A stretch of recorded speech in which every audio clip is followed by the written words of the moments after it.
Hello students, welcome to my channel. ಇವತ್ತು ನಾವು advent of Europeans to India chapter ಬಗ್ಗೆ ಓದೋಣ. ಫಸ್ಟ್ ನಾವು ಯಾವ್ದೇ ಚಾಪ್ಟರ್ ಸ್ಟಾರ್ಟ್ ಮಾಡಕ್ ಮುಂಚೆ ಆ ಚಾಪ್ಟರ್ ಮೀನಿಂಗ್ ಏನಂತ ತಿಳ್ಕೊಬೇಕು. ಓಕೆನಾ? ಫಸ್ಟ್ ಇವಾಗ advent of Europeans to India first chapter, social first chapter. ಇವಾಗ ಅಡ್ವೆಂಟ್ ಅಂದ್ರೆ ಆಗಮನ. ಯಾರೊಬ್ರು ಆಗಮಿಸ್ತವ್ರೆ. ಯಾರು ಆಗಮಿಸ್ತವ್ರಂದ್ರೆ ಯಾರು ಬರ್ತವ್ರೆ. ಅಡ್ವೆಂಟ್ ಅಂದ್ರೆ ಆಗಮನ.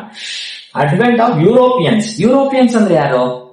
ಯುರೋಪಿಯನ್ಸ್ ಅಂದ್ರೆ ಇವಾಗ ನಾವು ಇಂಡಿಯಾದಲ್ಲಿ ಇದೀವಲ್ವಾ, ಇಂಡಿಯಾ, ಪಾಕಿಸ್ತಾನ್, ಚೈನಾ ಇದೆಲ್ಲ ಅಂದ್ರೆ ಇನ್ನ ಸ್ವಲ್ಪ ಹಲವಾರು ಕಂಟ್ರಿ ಸೇರಿಸಿ ಒಂದು ಕಾಂಟಿನೆಂಟ್ ಆಗುತ್ತೆ.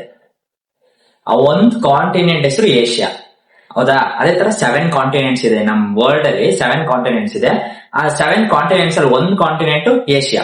ಇವಾಗ ಸಿಂಪಲ್ ಆಗಿ ಎಕ್ಸಾಂಪಲ್ ಮುಖಾಂತರ ಎಕ್ಸ್ಪ್ಲೈನ್ ಮಾಡ್ಬೇಕಂದ್ರೆ, ಇವಾಗ ಬೆಂಗಳೂರು, ಮೈಸೂರು, ಆತರ ತುಂಬಾ ಡಿಸ್ಟ್ರಿಕ್ಟ್ ಸೇರಿಸಿ ಒಂದು ಸ್ಟೇಟ್ ಆಗುತ್ತೆ.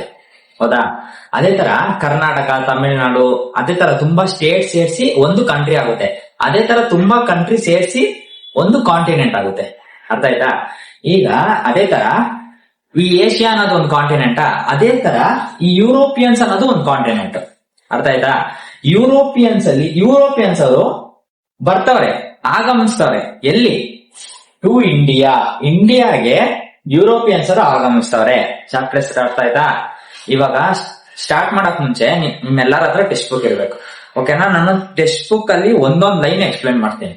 ಒಂದೊಂದ್ ಲೈನು ಅದ್ರ ಮೀನಿಂಗ್ ಏನೋ ಅದ್ರೆಲ್ಲ ಎಕ್ಸ್ಪ್ಲೈನ್ ಮಾಡ್ತೀನಿ. ಆಮೇಲೆ ಈ ಚಾಪ್ಟರ್ ಸೆವರಲ್ ಪಾರ್ಟ್ಸ್ ಆಗಿ ಡಿವೈಡ್ ಆಗಿರುತ್ತೆ. ಯಾಕಂದ್ರೆ ಒಂದೇ ವಿಡಿಯೋದಲ್ಲಿ ಮಾಡ್ಬಿಟ್ರೆ ನಿಮ್ಗೂ ಕಷ್ಟ ಆಗುತ್ತೆ ಓದಕ್ಕೆ. ಅದಕ್ಕೆ ನೀವು ನಿಮ್ ಹತ್ರ ಟೆಕ್ಸ್ಟ್ ಬುಕ್ ಇರಬೇಕು. ಒಂದೊಂದ್ ಲೈನ್ ಎಕ್ಸ್ಪ್ಲೈನ್ ಮಾಡ್ತೀನಿ. ಯಾವ ಲೈನ್ ಅರ್ಥ ಆಗಿಲ್ಲ ಅದೊಂದ್ಸಲ ನಾನು ಎಕ್ಸ್ಪ್ಲೈನ್ ಮಾಡ್ತೀನಿ, ಕನ್ನಡದಲ್ಲಿ ಎಕ್ಸ್ಪ್ಲೈನ್ ಮಾಡ್ತೀನಿ, ನಿಮ್ಗೆ ಅರ್ಥ ಆಗುತ್ತೆ. ಓಕೆ, ಸ್ಟಾರ್ಟ್ ಮಾಡೋಣ. There were trade and commerce relations between India and Europe since ancient times. Ancient times ಇಂದನೋ ಅಥವಾ ಪ್ರಾಚೀನ ಕಾಲದಿಂದನೋ ಇಂಡಿಯಾದವ್ರಿಗೆ ಮತ್ತೆ ಯುರೋಪ್ ಅವ್ರಿಗೆ ಟ್ರೇಡ್ ಅಂಡ್ ರಿಲೇಷನ್ಸ್ ಇತ್ತಂತೆ. ಟ್ರೇಡ್ ಅಂಡ್ ಕಾಮರ್ಸ್ ರಿಲೇಷನ್ಸ್ ಇತ್ತಂತೆ. ಟ್ರೇಡ್ ಅಂಡ್ ಕಾಮರ್ಸ್ ಅಂದ್ರೆ ಏನು? ಈ ದೇಶದಿಂದ ಆ ದೇಶಕ್ಕೆ ಪ್ರಾಡಕ್ಟ್ ಕಳ್ಸೋದು, ಆ ದೇಶದಿಂದ ಈ ದೇಶಕ್ಕೆ ಪ್ರಾಡಕ್ಟ್ ಕಳ್ಸೋದು, ತರ್ಸ್ಕೊಳೋದು, ಆತರ. ಓಕೆನಾ?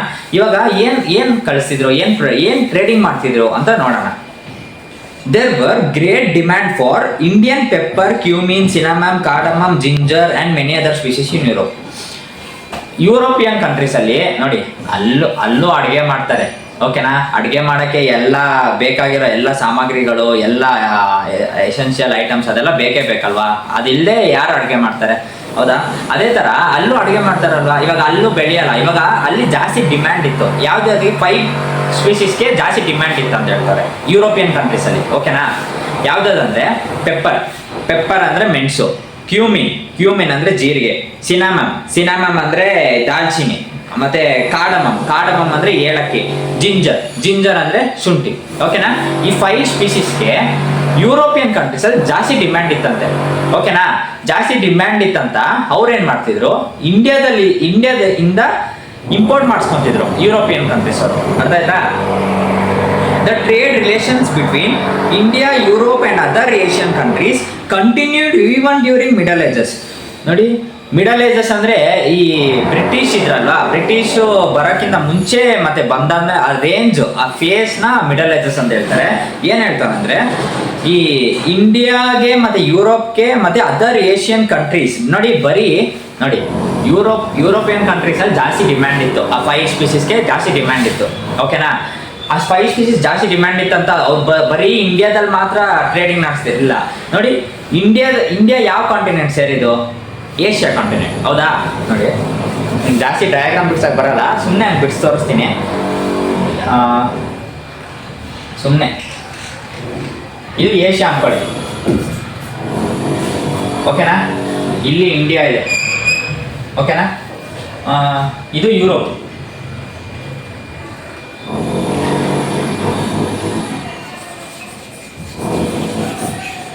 ಇದು ಯುರೋಪ್. ಓಕೆನಾ? ಯುರೋಪಿಯನ್ ಕಂಟ್ರೀಸ್ಗೆ ಜಾಸ್ತಿ ಡಿಮ್ಯಾಂಡ್ ಇತ್ತು. ಯುರೋಪಿಯನ್ ಕಂಟ್ರೀಸ್ ಅಲ್ಲಿ ಇಂಡಿಯಾದಿಂದ ಎಕ್ಸ್ಪೋರ್ಟ್ ಆಗ್ತಿದ್ದು 5 ಸ್ಪೀಸೀಸ್ಗೆ ಜಾಸ್ತಿ ಡಿಮ್ಯಾಂಡ್ ಇತ್ತು. ಪೆಪ್ಪರ್, ಕಾರ್ಡಮಮ್, ಜಿಂಜರ್ ಅದಕ್ಕೆಲ್ಲ ಜಾಸ್ತಿ ಡಿಮ್ಯಾಂಡ್ ಇತ್ತು. ಅವ್ರು ಏನ್ ಮಾಡ್ತಿದ್ರು ಅಂದ್ರೆ, ಯುರೋಪಿಯನ್ ಕಂಟ್ರೀಸ್ ಅವರು ಒಬ್ರನ್ನ ನೇಮಕ ಮಾಡ್ತಿದ್ರು. ಯಾರನ್ನ?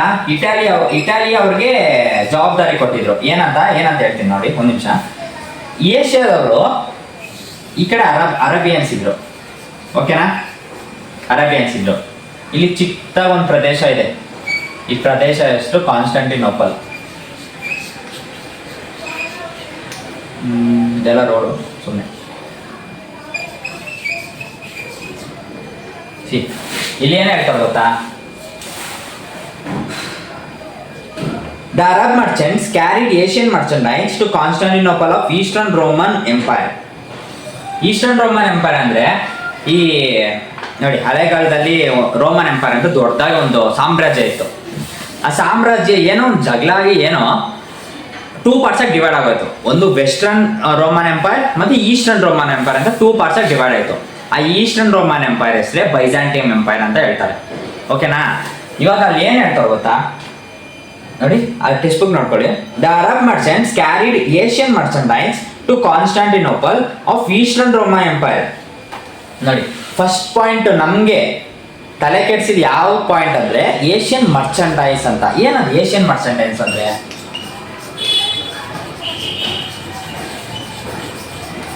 ಯಾವುದೇ ಸೆಂಟೆನ್ಸ್ ಕಲಿಯೋಕೆ ಮುಂಚೆ ಅದ್ರ ಕೀವರ್ಡ್ ತಿಳ್ಕೊಂಡ್ಬಿಟ್ರೆ ಈಸಿ ಆಗುತ್ತೆ ಆ ಸೆಂಟೆನ್ಸ್ ಅರ್ಥ ಮಾಡ್ಕೊಳಕ್ಕೆ. ಅರಬ್ ಮರ್ಚೆಂಟ್ಸ್ ಅಂತ ಹೇಳಿದ್ರು, ಮತ್ತೆ ನೆಕ್ಸ್ಟ್ ಪಾಯಿಂಟ್ ಅಲ್ಲಿ ಇಟಾಲಿಯನ್ ಮರ್ಚೆಂಟ್ಸ್ ಅಂತ ಹೇಳ್ತಾರೆ.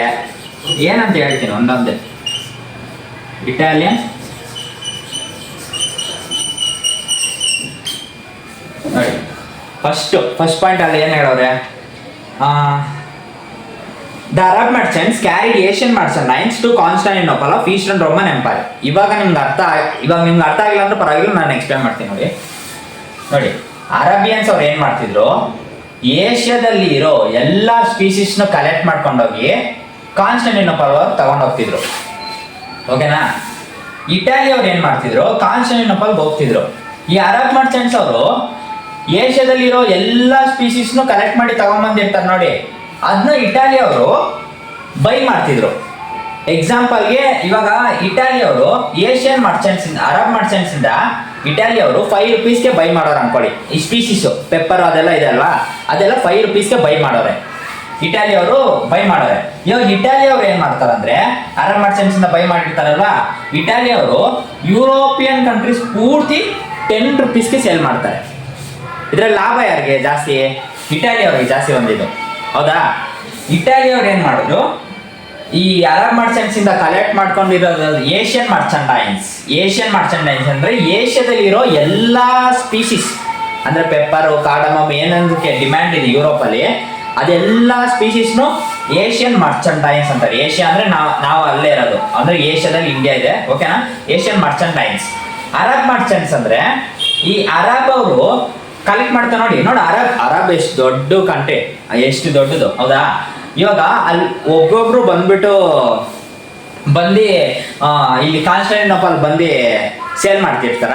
ಇಲ್ಲ, ಅದಕ್ಕಂತ ಸ್ವಲ್ಪ ಜನರು ನೇಮಕ ಆಗಿರ್ತಾರೆ. ಅವ್ರು ಏನ್ ಮಾಡ್ತಾರಂದ್ರೆ, ಅರಬ್ ಮರ್ಚೆಂಟ್ಸ್ ಅವರು ಈ ಏಷ್ಯಾದಲ್ಲಿರೋ ಏಷ್ಯನ್ ಮರ್ಚೆಂಡೈಸ್ ಎಲ್ಲ ಕಲೆಕ್ಟ್ ಮಾಡಿ ಕಾನ್ಸ್ಟಾಂಟಿನೋಪಲ್ ತಗೊಂಡು ಹೋಗ್ತಿದ್ರು. ಇಟಾಲಿ ಅವರು ಇಲ್ಲಿ ಬಂದು ಬೈ ಮಾಡಿ ಯುರೋಪಿಯನ್ ಅವ್ರಿಗೆ ಸೆಲ್ ಮಾಡ್ತಿದ್ರು, ಅರ್ಥ ಆಯ್ತಾ? 10 ರೂಪೀಸ್ಗೆ ಸೆಲ್ ಮಾಡ್ತಿದ್ರು. ಇದರಲ್ಲಿ ಲಾಭ ಇಬ್ರಿಗೂ ಇದೆ. ಅರಬ್ ಮರ್ಚೆಂಟ್ಸ್ ಅವರು ಪೂರ್ತಿ ಕಲೆಕ್ಟ್ ಮಾಡಿ ಇವರು 2 ರೂಪೀಸ್ ತಗೊಂಡಿರ್ತಾರೆ ಅನ್ಕೊಳ್ಳಿ. ಏಷ್ಯನ್ ಮರ್ಚೆಂಡೈಸ್ ಇಂದ ಫಾರ್ಮರ್ಗೆ ಅವ್ರಿಗೆಲ್ಲ ಕೊಟ್ಟು 2 ರೂಪೀಸ್ ತಗೊಂಡಿರ್ತಾರೆ. ಇವ್ರಿಗೆ ಸೆಲ್ ಮಾಡ್ತಿರೋದೆಷ್ಟು ಇಟಾಲಿಯನ್ ಮರ್ಚೆಂಟ್ಸ್ ಅವ್ರಿಗೆ? 5 ರೂಪೀಸ್ಗೆ, ಅರ್ಥ ಆಯ್ತಾ? ಇವಾಗ ಇಟಾಲಿಯನ್ ಮರ್ಚೆಂಟ್ಸ್ ಅವರು 5 ರೂಪೀಸ್ ತಗೊಂತವ್ರೆ, ಸೆಲ್ ಮಾಡ್ತಿರೋದೆಷ್ಟು ಇವರು? 10 ರೂಪೀಸ್ಗೆ ಸೆಲ್ ಮಾಡ್ತಾರೆ, ಅರ್ಥ ಆಯ್ತಾ? ಇಬ್ರಿಗೂ ಲಾಭ ಇದೆ ಇದರಲ್ಲಿ. ಯಾರಿಗೂ ನಷ್ಟ ಏನಿಲ್ಲ, ಲಾಭ ಇಲ್ಲದೆ ಯಾರು ಕೆಲಸ ಮಾಡಲ್ಲ ಅಂದ್ರೆ ಹೇಳ್ತಿರೋದು, ಓಕೆ? ನೋಡಿ, ಆ ಪಾಯಿಂಟ್ ಮತ್ತೆ ಹೋಗ್ತೀನಿ, ಇವಾಗ ನಿಮ್ಗೆ ಅರ್ಥ ಆಗುತ್ತೆ ನೋಡಿ. The Arab merchants carried Asian merchandise to Constantinople of eastern Roman Empire. ಪೂರ್ತಿ ಈಸ್ಟರ್ನ್ ರೋಮನ್ ಎಂಪೈರ್ ಅಂತ ಹೇಳ್ತಾರೆ, ಓಕೆನಾ? ದ ಇಟಾಲಿಯನ್ ಮರ್ಚೆಂಟ್ಸ್ ಅವ್ರು ಏನ್ ಮಾಡ್ತಿದ್ರು, the Italian merchants would buy these goods, ಈ ಗೂಡ್ಸ್ ನೆಲ್ಲ ಬೈ ಮಾಡಿ and then sell them in European countries ಅವ್ರಿಗೆ ಸೆಲ್ ಮಾಡ್ತಿದ್ರು ಅಂತ ಹೇಳ್ತಾರೆ, ಅರ್ಥ ಆಯ್ತಾ? Constantinople was thus the center of international trade and was considered as the gateway of European trade. ಈ ಪಾಯಿಂಟ್ ನೆನ್ಪಿಟ್ಕೊಳ್ಳಿ, ಎಕ್ಸಾಮ್ ಅಲ್ಲಿ ಈ ತರ ಕ್ವಶನ್ ಕೇಳ್ಬೋದು. Why Constantinople was the centre of the international trade ಅಂತ ಕೇಳ್ಬೋದು, ಅಥವಾ why Constantinople considered as the gateway of European trade ಅಂತ ಕೇಳ್ಬೋದು. ಹಂಗೆ ಕೇಳಿದ್ರೆ ನೀವೇನಂತ ಬರಿಬೇಕು, ಎಲ್ಲಿಂದ ಬರಿಬೇಕಂದ್ರೆ ಸ್ಟಾರ್ಟಿಂಗ್ ಪಾಯಿಂಟ್ ಇಂದಾನು ಬರಿಬೋದು. Trade and commerce relations between India, ಅಲ್ಲಿಂದ ಬರಿಬೋದು. ಅಥವಾ the trade relations between India and Europe and other Asian countries, ಆ ಪಾಯಿಂಟ್ ಇಂದ ಬರಿಬೋದು. ಓಕೆನಾ? ಈ ಪಾಯಿಂಟ್ ಕೇಳಿದ್ರೆ ನೀವು ಈ ಆನ್ಸರ್ ಬರಿಬೇಕು. ಅರ್ಥ ಆಯ್ತಾ? ನಿಮ್ಗೆ ಅರ್ಥ ಆಗೋ ಥರ ಎಕ್ಸ್ಪ್ಲೇನ್ ಮಾಡಿದ್ದೀನಿ. ನೆಕ್ಸ್ಟ್ ನೋಡಿ, ಇವಾಗ ಏಷ್ಯಾಗೆ ಮತ್ತೆ ಯುರೋಪ್ ಅವ್ರಿಗೆ ಟ್ರೇಡ್ ಮಾಡಕ್ಕೆ ಒಂದೇ ಒಂದು ಪ್ರದೇಶ ಮಾತ್ರ ಇತ್ತು ನೋಡಿ. ಇಲ್ಲಿ ಪೂರ್ತಿ ಖಾಲಿ ಜಾಗ, ಇಲ್ಲಿ ಖಾಲಿ ಜಾಗ ಅಂದ್ರೆ ಸಮುದ್ರ ಅದೆಲ್ಲ ಇತ್ತು. ಇಲ್ಲಿಂದ ಏಷ್ಯಾಗೆ ಯುರೋಪಿಯವ್ರಿಗೆ ಕನೆಕ್ಟ್ ಆಗ್ತಿದ್ದು ಇದು ಒಂದೇ ಜಾಗ. ಇದು ರಿಯಲ್ ಡಯಾಗ್ರಾಮ್ ಅಲ್ಲ, ನಾನು ನಿಮ್ಗೆ ಸುಮ್ಮನೆ ಅರ್ಥ ಮಾಡೋ ತರ ಎಕ್ಸ್ಪ್ಲೇನ್ ಮಾಡಿದ್ದೀನಿ, ಅರ್ಥ ಆಗೋ ತರ ಡಯಾಗ್ರಾಮ್ ಬಿಡಿಸಿದ್ದೀನಿ. ಓಕೆನಾ? ಕಾನ್ಸ್ಟಾಂಟಿನೋಪಲ್ ಒಂದೇ ಒಂದು ಜಾಗದಲ್ಲಿ ಮಾತ್ರ ಇವರು ಟ್ರೇಡ್ ಮಾಡ್ಬೇಕಾಯ್ತು. ಈ ಒಂದು ಜಾಗ ಇಲ್ಲ ಅಂದ್ರೆ ಯೋಚನೆ ಮಾಡಿ, ಈ ಒಂದು ಜಾಗ ಇಲ್ಲ ಅಂದ್ರೆ ಏಷ್ಯಾ ಅವ್ರಿಗೂ ಯುರೋಪ್ ಅವ್ರಿಗೆ ಟ್ರೇಡಿಂಗ್ ನಡೆಯಕ್ಕೆ ಸಾಧ್ಯನೇ ಇಲ್ಲ. ಅದು ಪಾಸಿಬಿಲಿಟಿ ಮತ್ತೆ ಬರುತ್ತೆ, ಏನಂತ ಹೇಳ್ತೀನಿ. ಓಕೆನಾ? ಸಾಧ್ಯ ಇದೆ. ಇದು ಏನಾಗುತ್ತೆ ಇದು ಇವಾಗ. ಓಕೆನಾ? ನೆಕ್ಸ್ಟ್ ಪಾಯಿಂಟ್ ಹೋಗೋಣ, ನಿಮ್ಗೆ ಗೊತ್ತಾಗುತ್ತೆ ಏನಂತ. While Arab merchants had gained monopoly over trade in Asian countries, see, ಮೋನೋಪೋಲಿ ಅಂದ್ರೆ ಅಧಿಕಾರ ಪಡ್ಕೊಂಡಿರ್ತಾರೆ. ಅರಬ್ ಮರ್ಚೆಂಟ್ಸ್ ಅವರು ಏಷ್ಯನ್ ಕಂಟ್ರೀಸ್ ಅಲ್ಲಿ ಅಧಿಕಾರ ಪಡ್ಕೊಂಡಿದ್ರೆ, ಇಟಾಲಿಯನ್ ಮರ್ಚೆಂಟ್ಸ್ ಅವರು ಯುರೋಪ್ ಅಲ್ಲಿ ಅಧಿಕಾರ ಪಡ್ಕೊಂಡಿರ್ತಾರೆ. ಅರ್ಥ ಆಯ್ತಾ? While Arab merchants had gained monopoly over trade in Asian countries, Italian traders had gained monopoly over trade in Europe. The merchandise from Asia brought good profits to Italian merchants. Asian merchandise ಅಲ್ಲಿರೋ ಎಲ್ಲ profit ಜಾಸ್ತಿ ಸಿಕ್ತಿದ್ದು Italian merchants ಅವ್ರಿಗೆ ಚೆನ್ನಾಗಿ profit ಸಿಕ್ತಿತ್ತು ಅಂತ ಹೇಳ್ತಾರೆ. ಓಕೆನಾ? ಇವಾಗ ಇಷ್ಟ ಅರ್ಥ ಆಯ್ತಾ? ನಾನು ಹಾಗೆ ಹೇಳಿದೆ, ಈ ಕಾನ್ಸ್ಟಾಂಟಿನೋಪಲ್ ಒಂದು ಇಲ್ಲ ಅಂದ್ರೆ ಎಂತ ಪರಿಸ್ಥಿತಿ ಬರುತ್ತೆ, ಏನನ್ನ ಆಗುತ್ತೆ ಅನ್ನೋದು ನೆಕ್ಸ್ಟ್ ಪ್ಯಾರದಲ್ಲಿ ತಿಳ್ಕೊಳ್ಳೋಣ. The fall of Constantinople. Constantinople ಬಿದ್ದೋಯ್ತು ಅಂತ ಹೇಳ್ತಾರೆ. ಏನಂತ ಹೇಳ್ತೀನಿ. The trade and commerce between Asia and Europe was carried on place through the city of Constantinople. Asia ಮತ್ತೆ ಯುರೋಪ್ ಅವ್ರಿಗೆ ಟ್ರೇಡ್ ಅಂಡ್ ಕಾಮರ್ಸ್ ನಡೀತಿದ್ದು ಒಂದೇ ಸಿಟಿಯಲ್ಲಿ. ಆ ಸಿಟಿ ಹೆಸರೇನು? ಕಾನ್ಸ್ಟಾಂಟಿನೋಪಲ್. ಅರ್ಥ ಆಯ್ತಾ? ಇನ್ 1453 the Ottoman Turks captured the city of Constantinople. ಇವಾಗ twist ಬಂತು ನೋಡಿ. ಒಂದು ಏನಾಯ್ತಂದ್ರೆ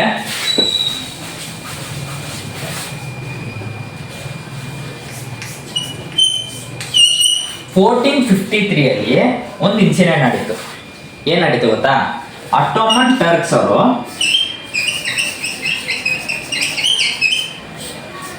ಅಂದ್ರೆ ಟರ್ಕೀಸ್ ಅವರು, ಅಟೋಮನ್ ಟರ್ಕ್ಸ್ ಅವರು 1453 ಅಟೋಮನ್ ಟರ್ಕ್ಸ್ ಏನ್ ಪ್ಲಾನ್ ಮಾಡಿದ್ರು ಗೊತ್ತಾ? ನೋಡಿ, ಇಡೀ 2 ಕಾಂಟಿನೆಂಟ್ ಮಾಡಿ ಟ್ರೇಡ್ ನಡೀತಾ ಇದೆ ಕಾನ್ಸ್ಟಾಂಟಿನೋಪಲ್ ಅಲ್ಲಿ. ನಾವು ಇವಾಗ ಈ ಕಾನ್ಸ್ಟಾಂಟಿನೋಪಲ್ ಏನಾದ್ರೂ ಕ್ಯಾಪ್ಚರ್ ಮಾಡಿಬಿಟ್ರೆ, ಈ ಕಾನ್ಸ್ಟಾಂಟಿನೋಪಲ್ ಏನಾದ್ರೂ ಕಬ್ಜಾ ಮಾಡಿಬಿಟ್ರೆ ಏನಾಗುತ್ತೆ? ಅವ್ರಿಗೆ ಲಾಭ ಸಿಗುತ್ತೆ. ಹೆಂಗ್ ಲಾಭ ಸಿಗುತ್ತೆ? ಇವಾಗ ಇವ್ರು ಬಂದು ಇಲ್ಲಿ ಸೆಲ್ ಮಾಡ್ಬೇಕಂದ್ರೆ, ಅಂದ್ರೆ ಯುರೋಪ್ ಅವ್ರಿಗೆ ಏನಾದ್ರು ಕಳ್ಸ್ಬೇಕಂದ್ರೆ, ಏನಾದ್ರು ಪ್ರಾಡಕ್ಟ್ ಅದ ಕಳ್ಸ್ಬೇಕಂದ್ರೆ ಕಾನ್ಸ್ಟಾಂಟಿನೋಪಲ್ ಇಂದ ತಾನೇ ಕಳ್ಸಕ್ಕಾಗೋದು. ಇವಾಗ ಕಾನ್ಸ್ಟಾಂಟಿನೋಪಲ್ ಅಟೋಮನ್ ಟರ್ಕ್ಸ್ ಕಂಟ್ರೋಲ್ ಅಲ್ಲಿ ಇದ್ರೆ, ಅಟೋಮನ್ ಟರ್ಕ್ಸ್ ಏನಂತ ಹೇಳ್ತಾರೆ? ಟ್ಯಾಕ್ಸ್ ಕಟ್ಟಿ ಟ್ರೇಡ್ ಮಾಡ್ಕೊಳ್ಳಿ ಅಂತ ಹೇಳ್ತಾರೆ. ಇಟಾಲಿಯವರು ಬರ್ತಾರೆ ಬೈ ಮಾಡಕ್ಕೆ, ಏಷ್ಯನ್ ಮರ್ಚೆಂಟೈನ್ಸ್ನ ಬೈ ಮಾಡಕ್ಕೆ ಇಟಾಲಿಯವರು ಕಾನ್ಸ್ಟಾಂಟಿನೋಪಲ್ ಅವ್ರು ಬರ್ತಾರೆ. ಇವಾಗ ಕಾನ್ಸ್ಟಾಂಟಿನೋಪಲ್ ಯಾರ ಕಂಟ್ರೋಲ್ ಅಲ್ಲಿ ಇದೆ? ಅಟೋಮನ್ ಟರ್ಕ್ಸ್ ಕಂಟ್ರೋಲ್ ಅಲ್ಲಿ ಇದೆ. ಇವಾಗ ಅಟೋಮನ್ ಟರ್ಕ್ಸ್ ಅವ್ರು ಹೇಳ್ತಾರೆ ಇಟಾಲಿ ಅವ್ರಿಗೆ, ಟ್ರೇಡ್ ಮಾಡ್ಬೇಕಾ? ಟ್ಯಾಕ್ಸ್ ಕಟ್ಟಿ ಟ್ರೇಡ್ ಮಾಡ್ಕೊಳ್ಳಿ ಅಂತ ಹೇಳ್ತಾರೆ. ಅರ್ಥ ಆಯ್ತಾ? ಅದರಿಂದ ಏನ್ ಮಾಡ್ತಾರೆ ಅಂದ್ರೆ, ಈ ಅರಬ್ ಮರ್ಚೆಂಟ್ಸ್ ಅವರು ಇಲ್ಲಿ ಬಂದ್ಬೇಕಾದ್ರೆ ಟ್ಯಾಕ್ಸ್ ಕಟ್ಟೆ ಮಾಡಬೇಕು. ನೋಡಿ, ಎಕ್ಸಾಂಪಲ್ ಆಗಿ ಅರಬ್ ಮರ್ಚೆಂಟ್ಸ್ ಅವರು ಏಷ್ಯನ್ ಮರ್ಚೆಂಟೈನ್ಸ್ ಇಂದ ₹2 ಕೊಟ್ಟು ತಗೊಂತಿದ್ರು ಅರಬ್ ಮರ್ಚೆಂಟ್ಸ್ ಅವರು. ಇವ್ರು ₹5 ಕೊಟ್ಟು ತಗೊಂತಿದ್ರು. ಇಲ್ಲಿ ಇವ್ರು ಸಿಕ್ತಿದ್ದು ₹3 ಲಾಭ. ಇವಾಗ ಅಟೋಮನ್ ಟರ್ಕ್ಸ್ಗೆ ಟ್ಯಾಕ್ಸ್ ಕಟ್ಟಬೇಕು ಅಂತ ಹೇಳ್ಬಿಟ್ರೆ ಅವ್ರು ಎಲ್ಲಿಂದ ಹೋಗ್ತಾರೆ? ಅವ್ರಿಗೆ ಲಾಭ ಎಲ್ಲಿಂದ ಸಿಗುತ್ತೆ? ಲಾಭ ಇಲ್ಲದೆ ನಷ್ಟನೇ ಸಿಗುತ್ತೆ. ಇವ್ರೇನು ₹5 ₹2 ಟ್ಯಾಕ್ಸ್ ಸಿಗ್ತಾರ? ₹10 ₹20 ಹಂಗೆ ಟ್ಯಾಕ್ಸ್ ಸಿಗ್ತಾರೆ. ರಿಯಲ್ ಆಗಿ ಅಷ್ಟೊಂದು ಇಕ್ಕಲ್ಲ. ಅಂದ್ರೆ ರಿಯಲ್ ಆಗಿ ಅಷ್ಟು ಕಡಿಮೆ ಐಕಲ್ಲ, ತುಂಬಾ ಜಾಸ್ತಿ ಇರುತ್ತೆ. ನಾನು ನಿಮ್ಗೆ ಅರ್ಥ ಆಗೋ ಥರ ಎಕ್ಸಾಂಪಲ್ ಹೇಳ್ತೀನಿ, ಎಷ್ಟು ಇಕ್ತಿದ್ರು ಅಂತ ನನಗೂ ಗೊತ್ತಿಲ್ಲ, ಅದು ಮೆನ್ಷನ್ ಮಾಡಿಲ್ಲ ಬುಕ್ಕಲ್ಲಿ. ಓಕೆ ನೋಡಿ, ನೆಕ್ಸ್ಟ್ ಪಾಯಿಂಟ್ ಹೇಳ್ತೀನಿ. In 1453 Ottoman Turks capture the city of ಕಾನ್ಸ್ಟಾಂಟಿನೋಪಲ್ನ 1453 Ottoman Turks ಅವ್ರು ಕ್ಯಾಪ್ಚರ್ ಮಾಡಿಬಿಟ್ರಂತೆ. ಇವಾಗ ಏನಾಗುತ್ತೆ ನೋಡಿ. As a result all the trade routes connecting the city of Constantinople came under the control of Turks ಅಂತ ಹೇಳ್ತಾರೆ ನೋಡಿ. ಕಾನ್ಸ್ಟಾಂಟಿನೋಪಲ್ ಇಂದ ಯಾವ್ದಾವ್ದು ಟ್ರೇಡ್ ನಡೀತಿತ್ತು, ಬರೀ ಇವರು ಏಷ್ಯಾದವ್ರು ಯುರೋಪ್ ಅವರು ಮಾತ್ರ ಅಲ್ಲ, ಯಾವ್ದಾವ್ದು ಟ್ರೇಡ್ ನಡೀತಿತ್ತು ಎಲ್ಲಾನು ಕಂಟ್ರೋಲ್ ಮಾಡ್ಕೊಂಡಿದ್ದು ಒಬ್ರೆ, ಅಟಮನ್ ಟರ್ಕ್ಸ್ ಅವರು. ಓಕೆನಾ? As a result all the trades connecting the city of Constantinople came under the control of Turks. ಹೌದು, ಅಫ್ಕೋರ್ಸ್. ಇವಾಗ ಅಟಮನ್ ಟರ್ಕ್ಸ್ ಕ್ಯಾಪ್ಚರ್ ಮಾಡ್ಕೊಂಡ್ರೆ ಅವ್ರ ಕಂಟ್ರೋಲ್ ಅಲ್ಲಿ ತಾನೆ ಎಲ್ಲ ಬರೋದು.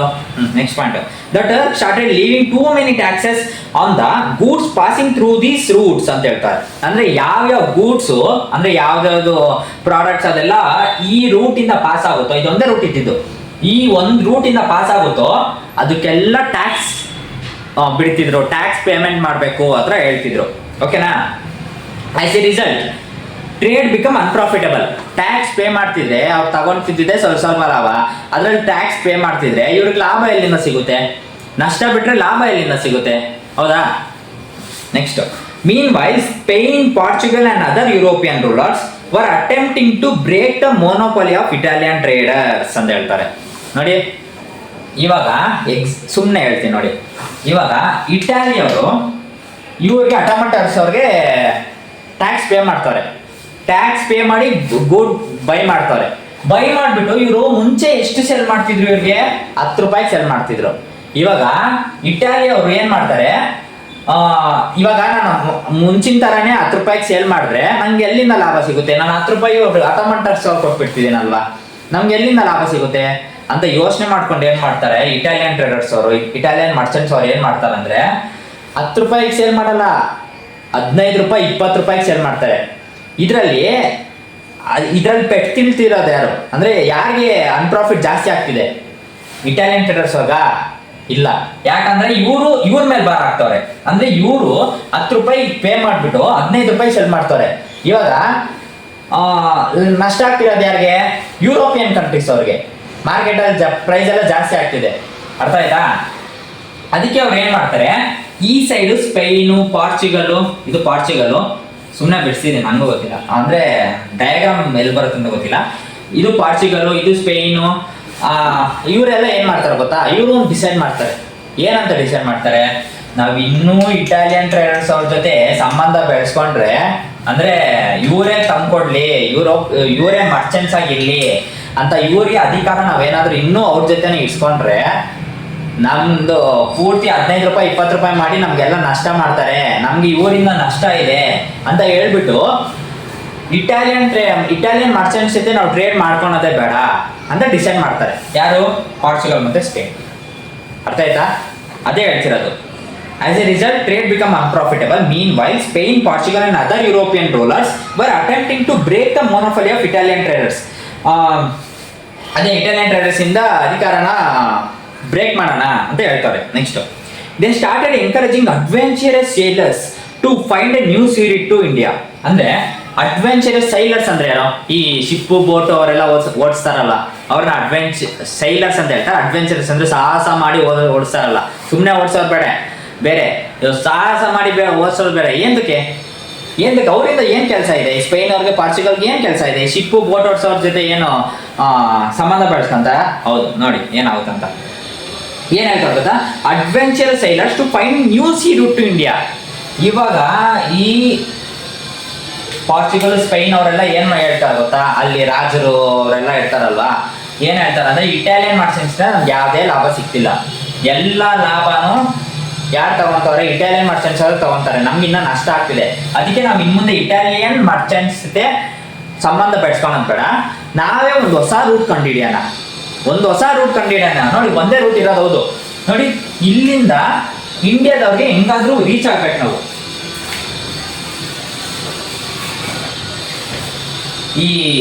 ಇಲ್ಲಿಂದ ಇಂಡಿಯಾದವ್ರಿಗೆ ಹೆಂಗಾದ್ರೂ ರೀಚ್ ಆಗ್ಬೇಕು. ಓಕೆನಾ? ಇಲ್ಲಿ ಪೂರ್ತಿ ಸಮುದ್ರ ಇದೆ, ಯಾವುದೇ ರೋಡು ಪಾಡು ಏನೂ ಇಲ್ಲ. ಓಕೆನಾ? ಇಲ್ಲಿಂದ ಇಲ್ಲಿ ರೀಚ್ ಆಗ್ಬೇಕಂದ್ರೆ ಸೈಲರ್ಸ್ ಇಂದಾನೆ ಆಗೋದು. ಅಂದ್ರೆ ಬೋಟು ಶಿಪ್ ಎಲ್ಲ ಓಡಿಸ್ತಾರಲ್ವಾ, ಅಂದ್ರೆ ಶಿಪ್ ಓಡಿಸೋರ್ಗು ತುಂಬಾ ಸಾಹಸ ಮಾಡಿ ಓಡಿಸ್ತಾರಲ್ವಾ, ಅವ್ರಿಗೆಲ್ಲ ಎಂಕರೇಜ್ ಮಾಡ್ತಾರೆ. ನೀವೇನಾದ್ರೂ ಈ ಇಂಡಿಯಾಗೆ ಏನಾದ್ರೂ ರೂಟ್ ಕಂಡುಹಿಡ್ಬಿಟ್ರೆ ನಿಮ್ ಜೀವನ ಸೆಟಲ್ ಮಾಡ್ತೀನಿ, ಲೈಫ್ ಸೆಟಲ್ ಮಾಡ್ತೀನಿ, ಇಷ್ಟು ಕಾಸು ಕೊಡ್ತೀನಿ, ಅಷ್ಟು ಉದ್ಧಾರ ಮಾಡ್ತೀನಿ, ಅದ್ರೆಲ್ಲ ಎಂಕರೇಜ್ ಮಾಡ್ತಾರೆ ಪಾರ್ಚುಗಲ್ ಸ್ಪೇನ್. ಯಾಕಂದ್ರೆ ಅವ್ರಿಗೆ ಲಾಭ ಬೇಕು ಅಂತ. ಓಕೆನಾ? ಅದಕ್ಕೆ ಅವ್ರು ಏನ್ ಮಾಡ್ತಾರೆ, ಹಲವಾರು ಶಿಪ್ಗಳನ್ನ ಕಳಿಸ್ತಾರೆ, ಹೋಗಿ ಒಂದು ಹೊಸ ರೂಟ್ ಕಂಡುಹಿಡ್ಕೊಂಬನ್ನಿ ಹೋಗಿ ಅಂತ ಎಂಕರೇಜ್ ಮಾಡಿ ಕಳಿಸ್ತಾರೆ. ಇವಾಗ ನೆಕ್ಸ್ಟ್ ಪಾಯಿಂಟ್ ನೋಡ್ಕೊಳ್ಳಿ. The inventions of compass, astrolabe and gun powder for provided further impetus to this venture. ಅಂದ್ರೆ ನೋಡಿ, ಬರೀ ಹೋಗಿ ಅಂದಿದ ತಕ್ಷಣ ಏನು ಬೋಟ್ ಇಟ್ಕೊಂಡು ಹೋಗೋಕೆ ಅಲ್ಲೇನು ರೋಡು ಮಧ್ಯೆಲ್ಲ ಸೈನ್ ಬೋರ್ಡು, ಇಲ್ಲಾಂದ್ರೆ ಯಾರಾದ್ರೂ ಟ್ರಾಫಿಕ್ ಪೊಲೀಸು ಅದೆಲ್ಲ ನಿಂತಿರ್ತಾರ ಸಮುದ್ರದಲ್ಲಿ. ಸುತ್ತಮುತ್ತ 360 ಡಿಗ್ರಿ ಪೂರ್ತಿ ಸಮುದ್ರನೇ ಇರುತ್ತೆ. ಅವ್ರಿಗೆ ಎಲ್ಲಿ ಹೋಗ್ಬೇಕಂತ ಎಲ್ಲೂ ಗೊತ್ತಾಗಲ್ಲ. ಅದಕ್ಕೆ ಅವ್ರಿಗೆ ಏನಾದ್ರೂ ಬೇಕು, ಈ ರೂಟ್ ಹೋಗ್ಬೇಕು, ಈ ರೂಟ್ ಹೋಗ್ಬೇಕು, ದಾರಿ ತಪ್ಪೋಗ್ಬಾರ್ದು, ಎಲ್ಲೆಲ್ಲೋ ಹೊಂಟೋಗ್ಬಾರ್ದು ಅಂತ ಏನೋ ಬೇಕು ಅವ್ರಿಗೆ. ಏನೋ ಇನ್ಸ್ಟ್ರೂಮೆಂಟ್ ಬೇಕು. ಯಾವ್ದು ಬೇಕಂದ್ರೆ ಕಾಂಪಸ್ ಅಂದ್ರೆ ಗೊತ್ತು, ಫೋನಲ್ಲೂ ಇರುತ್ತೆ. ಕಾಂಪಸ್ ಅಂದ್ರೆ north east south west direction ಎಲ್ಲ ತೋರಿಸ್ತಾ ಇರುತ್ತೆ. ಕಾಂಪಸ್ ಯಾವ ಡೈರೆಕ್ಷನ್ ಅಲ್ಲಿ ಇದೀವಿ ಅಂತ. ಆಸ್ಟ್ರೋಲಾಬ್ ಅಂದ್ರೆ ಇವಾಗ ಸಮುದ್ರದಲ್ಲಿ ಇದೀವಲ್ಲ, ಯಾವ ಪೊಸಿಷನ್ ಅಲ್ಲಿ ಇದೀವ ಅಂತ ಆಸ್ಟ್ರೋಲಾಬ್ ತೋರಿಸುತ್ತೆ. ಓಕೆನಾ? Next gun powder. ಇವಾಗ ಗನ್ ಪೌಡರ್ ಎಂತಕ್ಕಂದ್ರೆ ನೋಡಿ, ಗನ್ ಪೌಡರ್ ಎಂತಕ್ಕೆ, ಗನ್ ಪೌಡರ್ ಎಲ್ಲಿ ಯೂಸ್ ಮಾಡ್ತಾರೆ, ಗನ್ ಅಲ್ಲಿ ಯೂಸ್ ಮಾಡ್ತಾರೆ. ಹೌದಾ? ಇವಾಗ ಗನ್ ಪೌಡರ್ ಎಂತಕ್ಕೆ ಬೇಕಾಗುತ್ತೆ ಯೋಚನೆ ಮಾಡಿ. ಇವಾಗ ಇವ್ರು ಏನೋ ಹೋಗ್ತಾರಪ್ಪ, ಪೂರ್ತಿ ಇಂಡಿಯಾ ಹತ್ರ ಹೋಗ್ತಾರೆ. ಹೋಗ್ತಿರೋ ದಾರಿಯಲ್ಲಿ ಬೇರೆ ಪೈರೇಟ್ಸ್ ಅವ್ರು ಬಂದ್ರು, ಬೇರೆ ಕಂಟ್ರಿನ ಪೈರೇಟ್ಸ್ ಅವ್ರು ಬಂದ್ರು. ಪೈರೇಟ್ಸ್ ಅವರು ಸುತ್ತಮುತ್ತ ಎದುರು ಭಾಗಗಡೆ ಪೈರೇಟ್ಸ್ ಅವ್ರು ಏನಾದ್ರು ಮುಂದೆ ತಗ್ಲಾಕೊಂಡ್ರೆ ಏನ್ ಮಾಡ್ತಾರೆ, ಶೂಟ್ ಮಾಡ್ತಾರಾ? ಯುದ್ಧ ನಡೆಯುತ್ತಾ? ಯುದ್ಧ ನಡಿಬೇಕಂದ್ರೆ ಇವಾಗ ಇವ್ರದ್ದು ಗನ್ ಪೌಡರ್ ಇಲ್ಲ ಅನ್ಕೊಳ್ಳಿ, ಅವಾಗ ಏನ್ ಮಾಡ್ತಾರೆ, ಯುದ್ಧದಲ್ಲೇ ಅಲ್ಲೇ ಸೋತೋಗ್ತಾರೆ. ಹೌದಾ? ಸುಮ್ಮನೆ ಪ್ರೊಟೆಕ್ಷನ್ಗೆ ಗನ್ ಪೌಡರ್ ಇಟ್ಕೊಂಡಿದ್ರು ಅಂತ ಹೇಳ್ತಾರೆ. ಅರ್ಥ ಆಯ್ತಾ? ಕಾಂಪ್ಲಿಕೇಟೆಡ್ ಬೇಡ. Provided further impetus to this venture. ಇದನ್ನೆಲ್ಲ ತಗೊಂಡೋದ್ರು ಅಂತ ಹೊಸ ರೂಟ್ ಕಂಡುಹಿಡಿಯಕ್ಕೆ ತಗೊಂಡೋದ್ರು.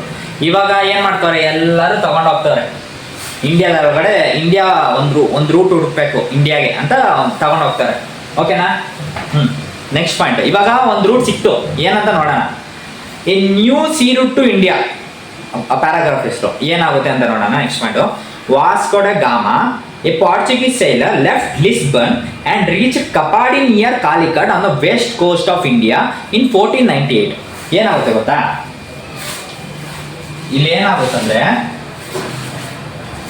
ಪಾರ್ಚುಗೀಸ್ ಇಂದ ಒಬ್ಬ ಸೈಲರು ಬಿಡ್ತಾನೆ, new sea route to India ಹುಡುಕ್ಬೇಕಂತ ಇಲ್ಲಿಂದ ಬಿಟ್ಟು ಹೋಗ್ತಾರೆ.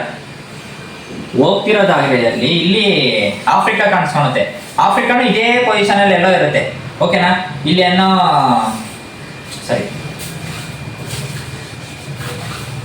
ಆಫ್ರಿಕಾ ನೋಡಕ್ಕೆ ಇಂಡಿಯಾ ಶೇಪಲ್ಲೇ ಇರುತ್ತಲ್ವಾ, ಇದೇ ಇಂಡಿಯಾ ಅಂತ ಅನ್ಕೊಂಡು ಇಲ್ಲಿ ಬಂದ್ಬಿಡ್ತಾರೆ. ಓಕೆನಾ? ಇದನ್ನ ಕೇಪ್ ಆಫ್ ಗುಡ್ ಹೋಪ್ ಅಂತ ಹೇಳ್ತಾರೆ. ಓಕೆನಾ? ಕೇಪ್ ಆಫ್ ಗುಡ್ ಹೋಪ್ ಅಂತ ಹೇಳ್ತಾರೆ. ಆ ಪ್ಲೇಸಿಗೆ ರೀಚ್ ಆಗ್ತಾರೆ. ಆಮೇಲೆ ಅಲ್ಲಿರೋ ಸಂಸ್ಕಾರ ಪದ್ಧತಿ, ಅಲ್ಲಿರೋ ಜನರು, ಅದೆಲ್ಲ ನೋಡ್ಬಿಟ್ಟು, ಕಲ್ಚರ್ ಅದೆಲ್ಲ ನೋಡ್ಬಿಟ್ಟು, ಇದು ಇಂಡಿಯಾ ಅಲ್ಲ ಅಂತ ಗೊತ್ತಾಗ್ಬಿಡ್ತು ಅವ್ನಿಗೆ, ವಾಸ್ಕೋ ಡ ಗಾಮಾಗೆ. ಅದಕ್ಕೆ ಅವ್ರು ಏನ್ ಮಾಡ್ತಾರೆ ನೋಡಿ, ಇಲ್ಲಿಂದ ನಾವೇನೋ ಸುಮ್ಮನೆ ಹಿಂಗ್ ಲೈನ್ ಹೇಳ್ತಿದೀವಿ, ಇಲ್ಲಿಂದ ಇಲ್ಲಿ ಗಂಟ ಬಂದ್ರು ಅಂತ. ಆದ್ರೆ ಅದೆಷ್ಟು ದೂರದಲ್ಲ ಇರುತ್ತೆ ಗೊತ್ತಾ? ಇಲ್ಲಿಂದ ಒಂದು ಕಾಂಟಿನೆಂಟ್ ಇಂದ ಇನ್ನೊಂದು ಕಾಂಟಿನೆಂಟ್ಗೆ ಸಮುದ್ರ ಮುಖಾಂತರ ಹೋಗ್ತಾರೆ. ಎಷ್ಟು ದಿನಗಳಾಗಿರುತ್ತೆ ಗೊತ್ತಾ? ಅಷ್ಟು ದಿನಗಳಿಂದ ಊಟ ಮಾಡದೆ ಇರ್ತಾರ, ಎಷ್ಟು ತಗೊಂಡಿರ್ತಾರೋ ರೇಷನ್ ಅದೆಲ್ಲ ಖಾಲಿ ಆಗೋಗಿರ್ತಾರಲ್ವ, ಗನ್ ಪೌಡರ್ ಎಲ್ಲ ಖಾಲಿ ಆಗೋಗುತ್ತೆ. ಮತ್ತೆ ರೀಲೋಡು ರೀಫಿಲ್ ಎಲ್ಲ ಮಾಡ್ಸ್ಕೊಂತಾರೆ. ಅಂದ್ರೆ ಈ ಆಫ್ರಿಕಾಗೆ ಹೆಂಗೋ ಬಂದಿದೆಯಲ್ವಾ ಅಂತ ಮಾಡ್ಸ್ಕೊಂತಾರೆ. ಮತ್ತೆ ಹಿಂಗ್ ಹೋಗ್ತಾರೆ ಇಂಡಿಯಾದಲ್ಲಿ ಬರ್ತಾರೆ. ಅರ್ಥ ಆಯ್ತಾ? ಇಂಡಿಯಾದಲ್ಲಿ ಇಲ್ಲಿ ಬರಲ್ಲ. ಅಡಿ ಪಾಯಿಂಟ್ ನೋಡ್ಕೊಳ್ಳಿ. Vasco da Gama, a Portuguese sailor, left Lisbon ಅನ್ನೋ ಪ್ಲೇಸ್ ನ ಬಿಡ್ತಾನೆ. ಓಕೆನಾ? And reach Kappad near Calicut on the west coast of India. ನೋಡಿ, ಈ ಸೈಡು ವಾಸ್ಕೋ ಡ ಗಾಮಾ ಇಲ್ಲಿ ಬರ್ತಾನೆ. Kappad near Calicut on the west coast of India in 1498 ಅಂತ ಹೇಳ್ತಾರೆ. 1498 ಅಲ್ಲಿ ವಾಸ್ಕೋ ಡ ಗಾಮಾ ರೀಚ್ ಆಗ್ತಾನೆ ಅಂತ ಹೇಳ್ತಾರೆ. ನೋಡಿ, ಒಂದು ಅಬ್ಸರ್ವ್ ಮಾಡಿ. ಈ 1453 ಅಲ್ಲಿ ಏನಾಗಿತ್ತು, ಅಟಮನ್ ಟರ್ಕ್ಸ್ ಅವರು ಕ್ಯಾಪ್ಚರ್ ಮಾಡಿದ್ರು. ಓಕೆನಾ? ಕ್ಯಾಪ್ಚರ್ ಮಾಡಿದ ತಕ್ಷಣನೇ 1 ಇಯರ್ ಅನ್ಕೊಳ್ಳಿ, 1 ಇಯರ್ ಒಂದು 1458 ಆಗೋಯ್ತು ಅನ್ಕೊಳ್ಳಿ. ಆ ಇಷ್ಟು ವರ್ಷನೂ ಇಟಾಲಿಯನ್ ಟ್ರೇಡರ್ಸ್ ಜೊತೆನೆ ಸಂಬಂಧ ಬೆಳೆಸ್ಕೊಂಡಿದ್ರು. ಓಕೆನಾ.